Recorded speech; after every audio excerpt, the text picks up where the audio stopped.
कि आज से हजारों साल पहले हमारे पूर्वजों का ज्ञान हमारे आज के ज्ञान की तुलना में कहीं उच्च था।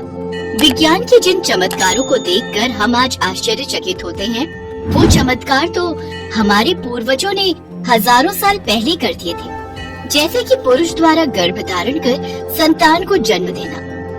पुराणों में लिखी कथाओं के अनुसार श्री राम के पूर्वज राजा युवनाश्व, जिन्होंने स्वयं गर्भ धारण करके अपनी संतान को जन्म दिया था, जो कि चक्रवर्ती सम्राट राजा मांधाता के नाम से प्रसिद्ध हुए।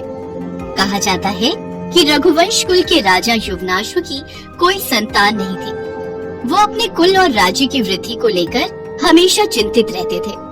उन्हें लगता था कि उनके जाने के बाद कोई उनका नाम लेने वाला नहीं होगा।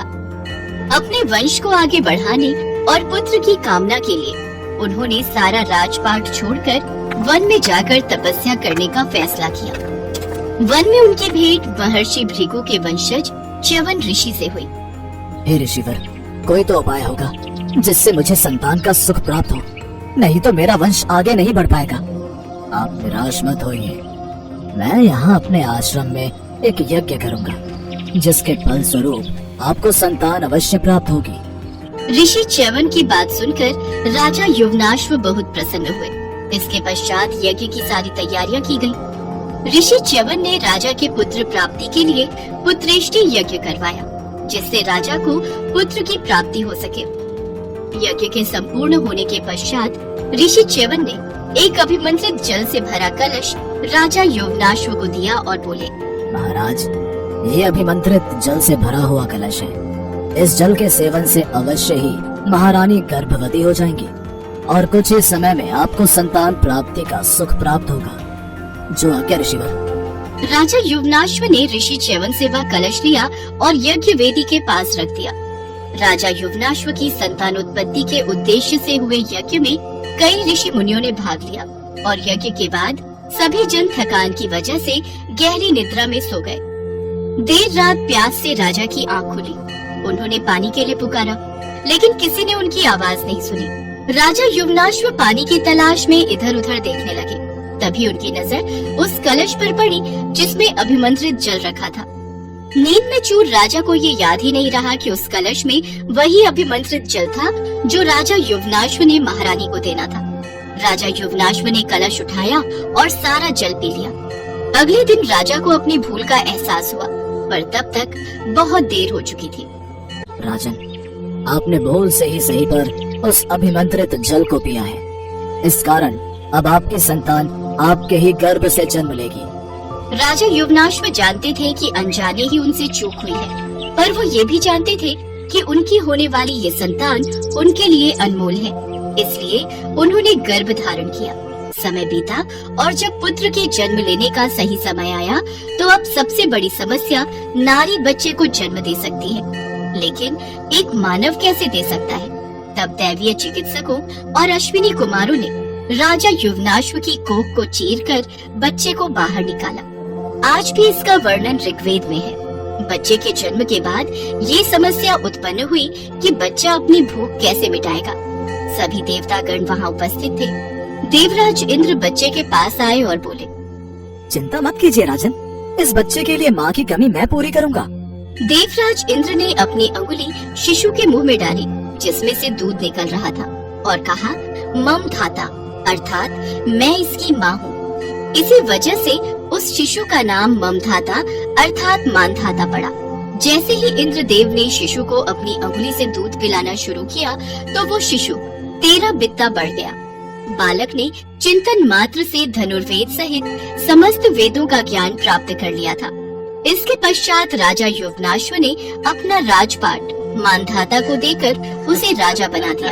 मानधाता ने युद्ध में उस समय के लगभग सभी राजाओं को पराजित कर पूरे पृथ्वी लोक पर अधिकार कर लिया था। सूर्योदय से लेकर सूर्यास्त तक का समस्त प्रदेश मानधाता का ही कहलाता था। उन्होंने 100 अश्वमेध और 100 राजसूय यज्ञ करके 10 योजन लंबे और 1 योजन ऊंचे रोहित नामक सोने के मत्स्य बनवाकर ब्राह्मणों को दान किए थे। दीर्घ काल तक धर्म पूर्वक राज्य करने के बाद जब मानधाता ने संपूर्ण पृथ्वी पर अधिकार कर लिया, तो उसमें अहंकार आ गया। और अब वो स्वर्ग को जीतना चाहता था। इसलिए मानधाता ने अहंकार में आकर देवराज इंद्र को युद्ध की चुनौती दी। देवराज इंद्र ने मानधाता को समझाने की बहुत कोशिश की, पर मानधाता का अहंकार उसके सिर चढ़कर बोल रहा था।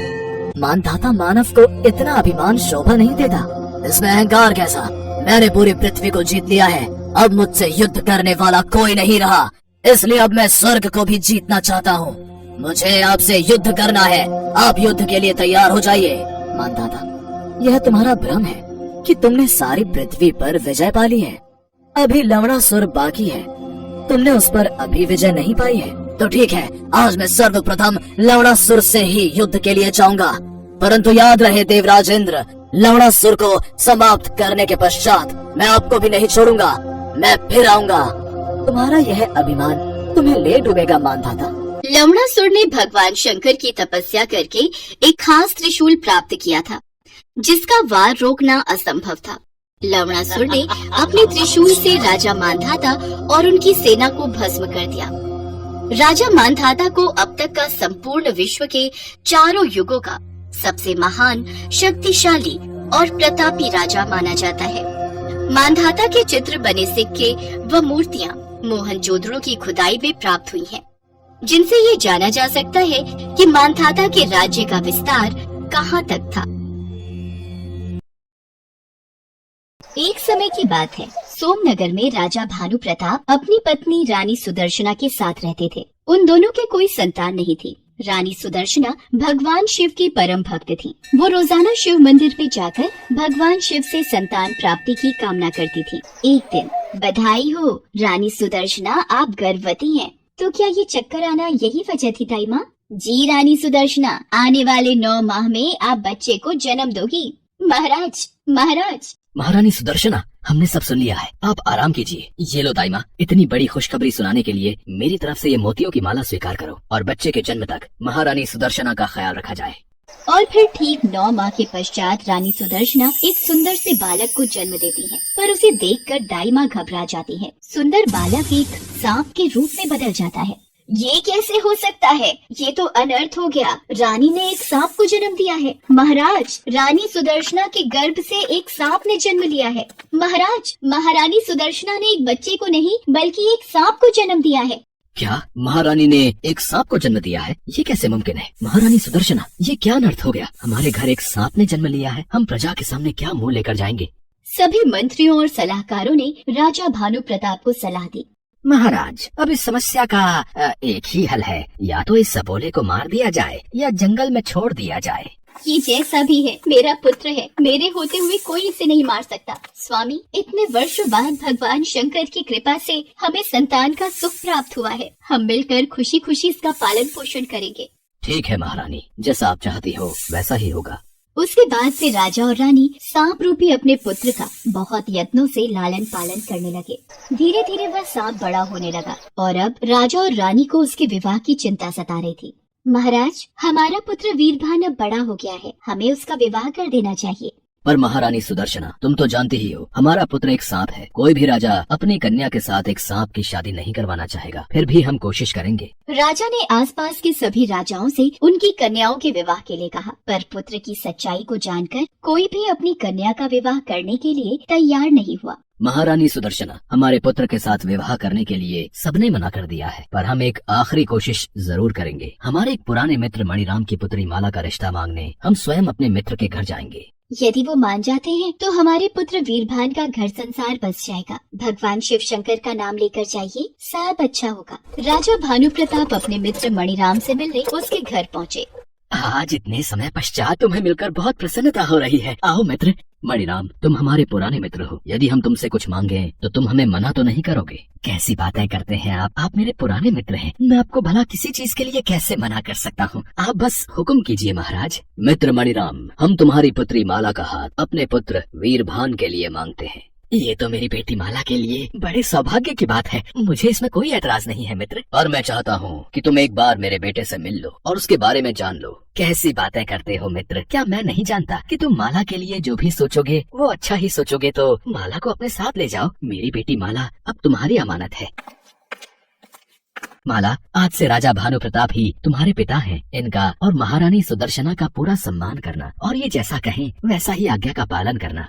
राजा भानु प्रताप माला को अपने साथ महल में ले आता है। सांप को अपने दूल्हे के रूप में पाकर माला बिल्कुल भी नहीं घबराती। माला भगवान का आशीर्वाद समझकर सांप को पति रूप में स्वीकार करती है। माला, तुम्हें बहु रूप में पाकर आज मैं धन्य हो गई। तुमने हमारे पुत्र को सांप रूप में स्वीकारा है। तुम्हारा हम पर सदैव उपकार रहेगा बेटी।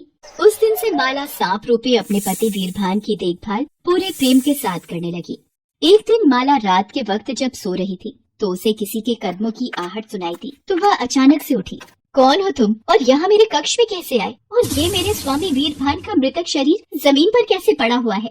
माला, घबराओ नहीं, मैं ही तुम्हारा पति वीरभान हूँ और आज तुम्हारे कारण ही मुझे सांप शरीर से मुक्ति मिली है। मैं एक श्राप के कारण सांप योनि में था। पिछले जन्म में हम दोनों पति पत्नी थे और एक दिन एक ऋषि वन में तपस्या कर रहे थे। हम दोनों वन में नृत्य संगीत कर रहे थे। स्वामी, कितना सुंदर वातावरण है। मेरा तो नाचने और गाने को जी चाह रहा है। तो मना किसने किया है प्रिय? तुम इस वातावरण का भरपूर आनंद लो। अपनी मधुर आवाज में गीत गुनगुनाओ। और फिर तुम और मैं गीत संगीत में मगन हो गए। अचानक तुम दोनों ने अपने शोर से मेरी तपस्या को भंग किया है। मैं तुम दोनों को एक दूसरे से अलग करता हूँ। तुम अगली योनि में सांप बनोगे। नहीं महाराज, ऐसा मत कीजिए। मैं माला के बिना नहीं रह सकता। मुझे उससे दूर मत कीजिए। महाराज, मैं भी अपने स्वामी के बिना नहीं रह सकती। उन्हें मेरे से इस तरह से अलग मत कीजिए। मैं अपना श्राप तो वापस नहीं ले सकता, पर इतना जरूर कर सकता हूँ कि यदि अगले जन्म में तुम इसे सांप रूप में ही पति स्वीकार करती हो तो ये अपने असली रूप में आ जाएगा।